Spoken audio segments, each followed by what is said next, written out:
네, 화면 통해서 10대 투자 뉴스 살펴봤습니다. 이 가운데 몇 가지 이슈에 대해서는 종목 전략 들어보도록 할게요. 대신증권 광명센터 강종혁 대리 연결합니다. 대리님 안녕하십니까? 네, 안녕하십니까. 네, 반갑습니다. 자, 일단 첫 번째로 이야기 나누고 싶은 게 앞서도 언급이 됐었습니다만 이 개별 소비세 인하 그 수혜 기대감이 있었던 이 자동차 쪽입니다. 현대차 이야기 해보고 싶은데요. 이 환율 효과랑 맞물리며 한 이틀간 흐름이 좋았고요. 오늘 출발도 나쁘지 않았습니다. 그런데 상승 탄력이 좀 많이 둔화됐어요. 지금 전략 어떻게 세울까요? 네, 일단 현대차 그리고 기아차, 자동차주가 개별 소비세 한시 인하 소식에 힘입어서 장 초반 상승이 있었지만 일단은 좀 꺾이는 모습 보이고 있습니다. 현대차 오늘 오전에 전날보다 2%대 상승 후에 하락 전환했는데요. 일단 내용부터 살펴보면 정부는 내수 경기 부양을 위해서 자동차 등에 대해서 올해 연말까지 소비세를 30% 인하하기로 전날 발표를 했습니다. 일단 승용차의 경우 기본 세율이 5%인데요. 이거를 3.5%로 30% 인하하게 되는데 일단 IBK 투자증권의 내용에 따르면 과거 사례를 보면 2008년도 금융위기 이후에 노후 차량에 대해서 지방세를 포함한 70% 인하를 했을 때 그리고 2012년도에 9월부터 연말까지 한시적으로 탄력세율 30% 이하 적용했을 때 각각 36%와 14%가량 월 평균 판매가 증가했다라는 과거 전례가 있습니다.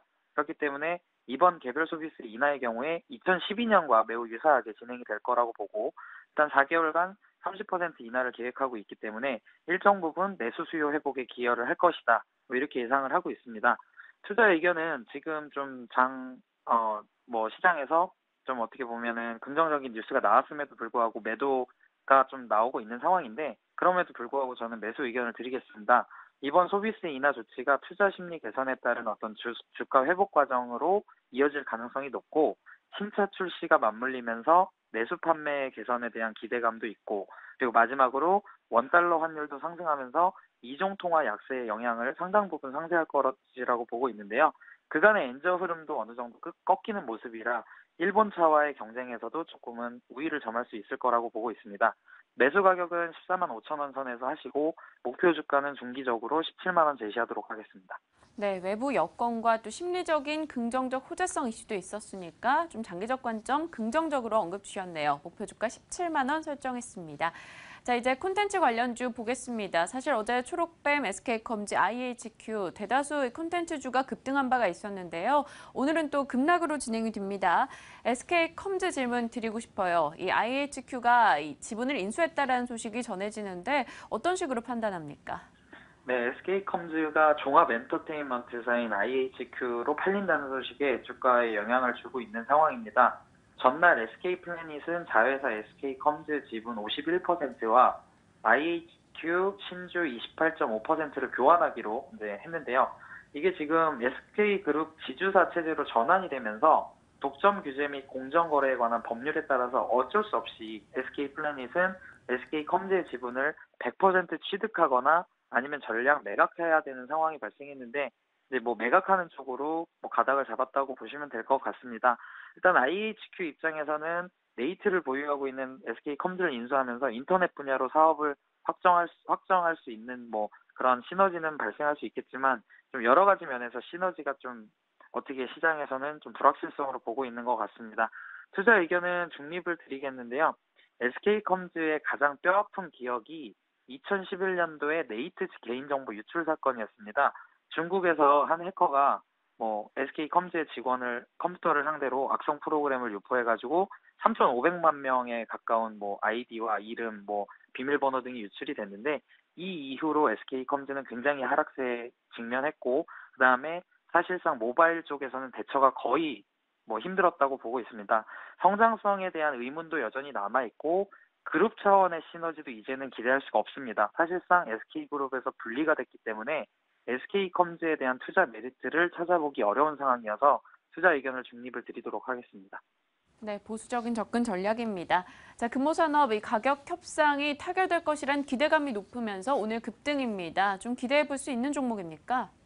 네, 간단하게 말씀드리겠습니다. 채권단은 그간의 줄다리기를 하다가 한 걸음 물러나서 일단 각자 원하는 가격을 제시를 해서 협의안을 제출하기로 했는데 6천억에서 8천억 정도 지금 수준으로 왔다 갔다 합니다. 심플하게 계산을 했을 때 채권단 협의회에서 매각 가격이 6천억으로 책정이 되면 지금 현재 가격이 딱 적정가입니다. 그리고 7천억으로 되면 19,000원 정도, 8천억으로 산정이 될 경우 22,000원 정도대가 적정 주가인데, 물론 주가를 결정하는 요인이 매각 가격대만 놓고 산정하기는 매우 좀 여러 가지 변수가 많지만, 지금 현재 금호산업에 있어서 가장 큰 이슈가 이런 매각 금액이기 때문에 가장 큰 요인이라고 봤을 때 이렇게 6천억으로 나왔을 때는 더 이상 투자 메리트가 없고 8천억으로 나와야지만 그나마 15%에서 20%의 수익을 기대할 수 있는 종목이라면 굳이 기대 수익 대비 리스크가 큰 종목에 투자를 하시는 건 별로 메리트가 없어 보여서 투자 의견은 중립을 드리면서 그렇게 매력적인 투자처는 아닐 수가 있다. 이렇게 말씀드리도록 하겠습니다. 네, SK컴즈, 금호산업 모두 투자 의견은 중립 받아봤습니다. 자, 대신증권 광명센터 강종혁 대리 수고해 주셨네요. 말씀 고맙습니다. 네, 감사합니다. 네, 10대 투자 뉴스 그리고 종목 전략까지 나눠봤습니다. 네, 이렇게 해서 저희 이슈엔 현장 준비한 소식은 여기까지인데요. 앞서서 보도를 해드렸던 머니투데이 방송에서의 증권 강연의 뉴스, 그리고 중간에 알려드렸던 정부의 정책, 소비 활성화 대책, 그리고 마지막에 보신 10대 투자 뉴스. 각자 다른 얘기를 하긴 했습니다만은 공통적으로 나온 소재가 바로 사치제인데요. 경기가 안 좋을수록 나를 위한 투자나 사치는 더 늘어난다고 하죠. 여기서 다시 한번 또 하나의 투자 아이디어를 얻어보는 것도 나쁘지는 않은 것 같습니다. 오늘도 식사 맛있게 하시고요. 저희들은 내일 이 시간에 다시 찾아뵙도록 하겠습니다. 시청해주신 여러분 고맙습니다.